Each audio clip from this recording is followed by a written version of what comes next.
Thanks, Luca. Thanks to the European Covered Bond Council for inviting me. We will do an analysis about some data coming from US, some data that are already available in US, in order to learn something from them and try to understand if we can do the same in Europe or if we can apply this evidence also for the European market.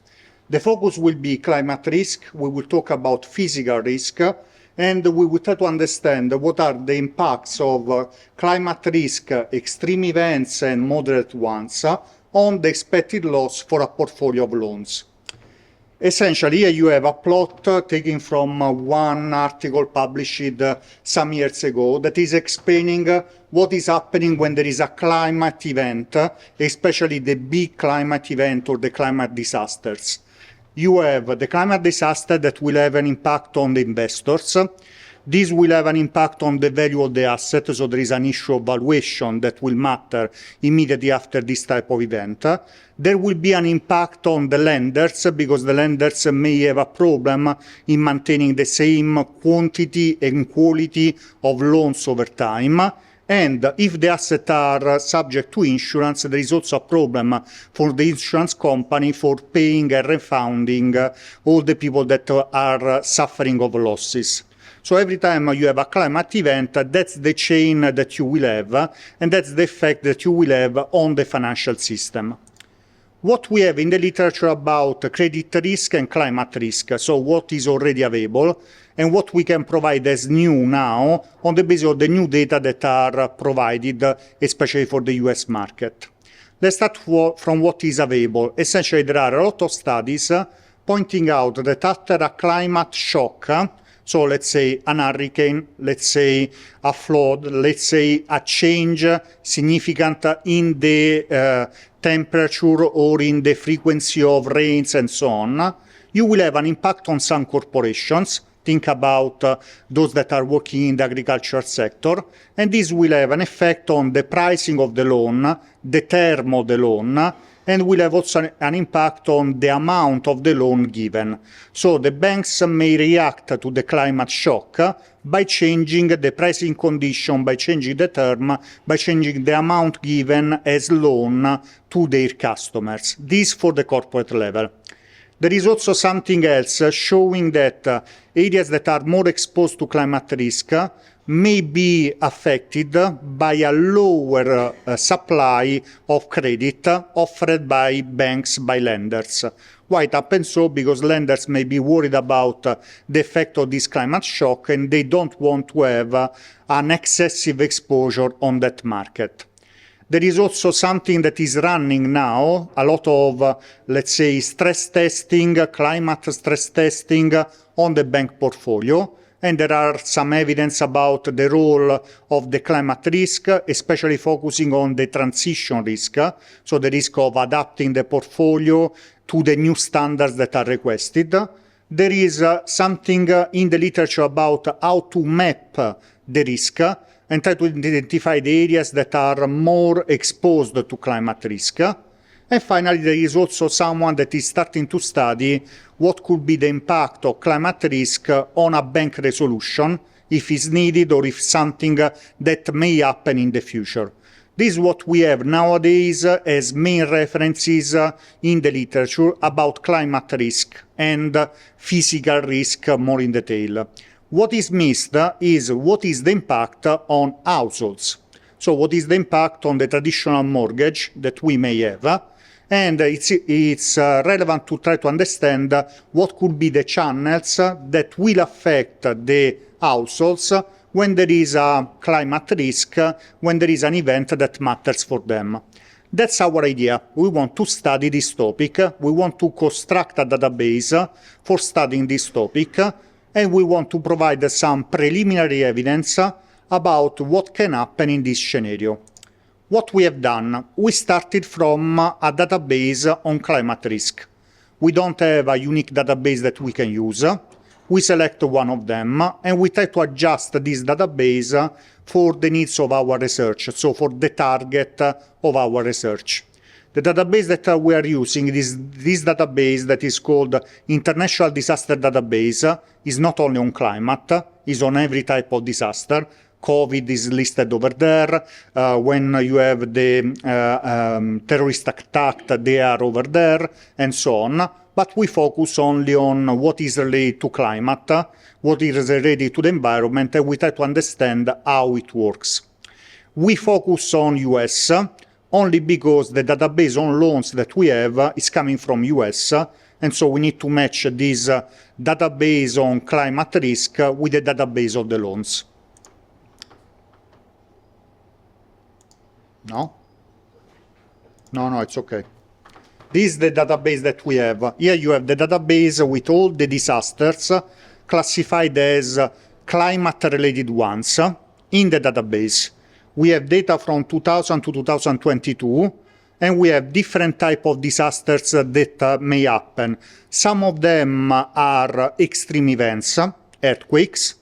Some of them are more frequent in some areas of the country. You have hurricanes. Some others are happening in almost every place in US, so floods or something like this type of hydrological problem. And we have, and that's what is most important for us today, a lot of events that are only related to the change in the weather. So a severe change in the weather condition with respect to the standards that are expected in that month, in that place. Okay? We will focus on the time period 2018-2022. Again, is not our choice. The database on lending is available for this time horizon, and so we are adjusting the the climate risk database to this target. Here you have a plot of US, listing the top 10 countries for climate risk. The first one is Texas, followed by Missouri, Oklahoma, and so on. And here you have the map. The darker is the area, the riskier is the area for this climate event on the basis of the database. Okay? So we use this data and we match them with the data that are provided by Freddie Mac. Data that are provided by Freddie Mac are data from 2018 to 2022, single family loan data, and these loans are subject to a securitization process. Okay? And Freddie Mac is involved in order to ensure that this type of loan will be sold through the securitization. For these loans that are several hundred thousand by quarter, we have the information about the issuing, so what are the conditions applied at the time of the issuing, but also what is the history of the loan once the loan is securitized. So if there are payments, if there are payments on time, if there is a delay, if there is for any reason a bankruptcy, so a default of the customer. Okay? For this data, what we have done, we have tried to construct some approaches starting from the data that allow to test if there is an impact or not of climate events on the probability of default or the loss given default or the drivers of them. How we did it? We did it in two ways. First of all, we want to classify countries, so Texas, Oklahoma, and so on the basis of their exposure to climate risk. And what we have done is to identify countries that are more exposed to this climate risk and countries that are less exposed. We consider as threshold the average, for the median value is exactly the same, but we classify countries year by year, from 2018 to 2022. And we try to analyze these type of events by considering all of them together, so the hydrological, with the earthquake, with the hurricanes and so on all together, or we split them by considering only one category by category. So we can have states that are more exposed to meteorological risk, but they are not exposed at all to the hurricanes. So they will be high risk in the first case, low risk in the second case. Okay? And we try to test for the variables that are already identified in the literature, what can happen in terms of loans. Our approach is quite particular, quite peculiar, because our idea is to test what will happen immediately after the event on the new loans. So we are not considering what is happening to the loans that were already existing when the climate risk will happen, but we are considering what will change in the market, so what will be the new condition applied once we have an hurricane, once we have the change in the weather and so on. The focus is on the credit score, the standard FICO score on the customer. We have the loan to value, we have the interest rate, the debt to income, and the term of the loan and the number of borrowers that are requesting the loan. Okay? This is the first type of analysis. Second type of analysis, probably even more interesting for us, is to consider state by state if they are changing the classification over time. So in the time horizon 2018 to 2022, if for one state or some states in US, they move from a low-risk country for that type of climate risk to an high-risk country for the same type of credit risk or climate risk. The idea is to understand if the lenders, if the financial institutions are reacting or not to this change in the exposure to climate risk. Some results, remember, preliminary results are mainly based on univariate test, nothing else. So we are still running the model, we are still testing the robustness of the model, but there are some evidence that are nice to discuss that can help us to understand what is happening in the market. Here you have a table that is summarizing the results. Let's try to read it by considering, first of all, the scenario classifying high-risk and low-risk countries. Low-risk are those in red, high-risk are those, low-risk are those in green, high-risk are those in red. Here what is written, that normally the credit score, so the quality of the borrowers that are applying for a loan, is higher when we are targeting a country that is not affected by climate risk, on average at least. The loan-to-value offered is again higher when we talk about the countries that are less exposed to this type of climate risk. The interest rate is lower, and the debt-to-income is higher, so I'm giving more money for the same amount of income of the individuals. There are no difference in the term, almost the same and almost standardized, and in the number of borrowers, frequently two people, because you have two people that are working and they can ask for this type of loan. Okay? So this is what we have if we compare countries not exposed or less exposed to climate risk and countries that are more exposed to it. What else we have is the analysis on what happened when something changes. Here you have the credit score that you can see is like what we had described before. So essentially, when you are a country that is less exposed, you have a higher value of the credit score. When the risk increase, on average, the quality of your borrowers will go down. Nothing special, nothing so new. If we look at the loan-to-value, there is something a little bit different, because looking at the loan-to-value, frequently we have the opposite. So we have that the loan-to-value becomes higher when the areas are exposed to a risk of climate events. Why it happens so? Because remember, that's a loan-to-value, and what matters is the dynamic of the asset under valuation. So these assets are going down in terms of value, they are offering almost the same size or the same amount of loan, and so the loan-to-value will go up, only because the denominator is going down. Okay? For the interest rate is higher when you are exposed or more exposed to climate risk. When we look at the debt to income, we have that the debt to income is again higher when we are considering a country that is moving from a low risk to a high risk. Why it happens so? Because on average, the income of the individuals will go down significantly, and so for the same amount of loan given, again, the debt to income will go up.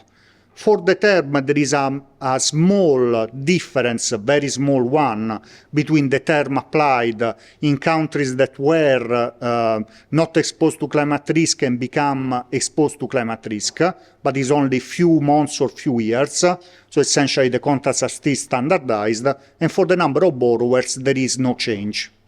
These results also for every type of climate risk event that we want to study. So the hurricanes, the earthquake, the floods, the change in the weather, whatever you want to study, these results are quite consistent. What else we have done? We have done the same analysis, so the approach is exactly the same. So we classify countries as high exposed or low exposed, countries that are increasing their risk, and we try to test a measure of probability of default, considering as proxy the standard proxy of the past due 90 days. And we consider a proxy is not the best one, but is the only one that we can compute, of the loss given default. This proxy is essentially the value the value at which you will sell the credit with respect to the original value. Is not taking account about the time horizon of this recovery process, and that's the main issue of this proxy. Okay? What we have found? We have found something that could be interesting for us. For the probability of default, it seems that even if the risk is different, because we have seen that the drivers are different, ex post banks are able to offer a good service and evaluate properly the risk, evaluate properly the probability of default, almost in the same way, if they are working in a country that is exposed to climate risk or more exposed to climate risk with respect to a country that is less exposed to climate risk. What does it mean? Banks adapt their methodology to the condition, the market condition that you may have. When we consider a country that is moving from a scenario being low risk to high risk, results are more relevant for us, because banks are not able to adjust immediately to the new condition. There is a lot of uncertainty coming from the increase of the climate risk, and sometimes what will happen is that ex post banks, for these countries, they will have higher probability of defaults with respect to what they can have in countries that are not changing their level of risk. Okay? So the main issue for the bank point of view is that when this risk, this external risk will change, it requires time to adjust the methodology and try to incorporate also this risk in the evaluation. This is true, again, for every type of event. When we talk about the loss given default, as we can expect, the loss given default, so the losses that you are sustaining, are higher for areas that are exposed to climate risk and lower for areas that are less exposed to climate risk. If we talk about the areas that are increasing their risk, every time there is an increase in the risk, again there is an increase in the loss given default. So everything as expected.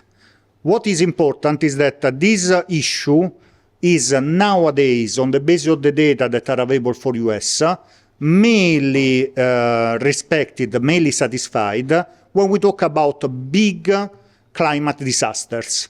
So hurricanes or earthquakes or floods that you may have in the area. If we consider only the change in the weather condition, on the basis of the data that we have for US, that there is still not a significant difference in the loss given default that you can have in these countries that are exposed and the countries that are not exposed. So for the events that are most relevant for us, for the LGD, there is still something to do because we don't have a clear evidence about the advantage that we may have or we may obtain if we monitor also the climate risk. So what we have done and what we are now trying to do is new starting from this paper. Remember, this is only based on summary statistics and univariate test. So we are doing, as always, a multivariate model that is including all the variables in order to obtain a result that is more robust and more consistent with what is expected by the literature. But we are also trying to do something else, because the database that we have is providing us some information that are relevant and that we want to study before running this model. What are the information that are relevant in the database that we want to test?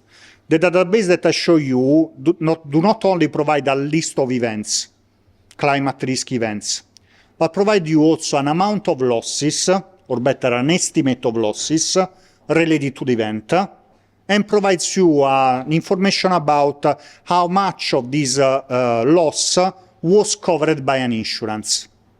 So what we are trying to do before moving to the new model, to the new multivariate model, is also to test if the existence of an insurance matters or not, and if the economic size of the event may affect this result. For the economic size of the event, I can tell you something. There is an impact. And if you have small effects, because you don't have too many houses in the area, you don't have too many people living in the area, the result that I show you, probably they will not hold. If there is a high concentration of people in that area, this is something that may matters the most, because the losses are significantly higher, the impact of the event is significantly stronger, and the time to recovery will be significantly longer. So for the bank point of view, this is something that will matter even more. And what we want to do at the end is to provide some results about this physical risk that may be relevant for improving the stress testing that is currently done for the climate issues at the bank level. As you can know, or as you know, and or as you can see, this type of stress testing nowadays is focused on climate risk, yes, but mostly on the transition risk. What we want to provide here are some evidence about the physical risk and how to include it in this climate stress test and try to evaluate if the banks are performing as expected or not. That's all. If you want to get updated about the new results that we will have for the paper, that's a QR code about my LinkedIn account. We will share immediately they are available the new results related to this research. And if you want, you can also ask for a connection and we get in touch by LinkedIn. Thanks a lot.